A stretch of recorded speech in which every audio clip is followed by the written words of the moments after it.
దేవదేవుడు నీతో మాట్లాడుతున్నాడు, నేను నీకు సహాయము చేసేదను.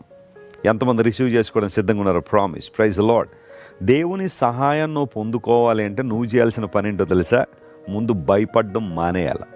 ప్రతి చిన్నదానికి నువ్వు భయపడుతున్నావు, ప్రతి చిన్నదానికి అధైర్యపడిపోతున్నావు, ప్రతి చిన్న విషయానికి కలవరపడిపోతున్నావు. Stop fearing about the circumstances. నీ జీవితంలో జరుగుతున్న పరిస్థితులను బట్టి కృంగిపోవడం, భయపడడం మానే.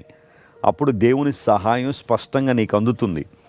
ప్రపంచం ఏమంటుందంటే సీ అండ్ బిలీవ్ అంటది. నువ్వు చూసిన తర్వాత నమ్ము అంటది. దేవుడు ఏమంటాడంటే ముందు నమ్ము, తర్వాత నువ్వు కార్యాలు చూస్తావు అన్నాడు. సో నువ్వు ముందు భయపడడం మానేసావంటే దేవుని సహాయాన్ని స్పష్టంగా చూస్తావు.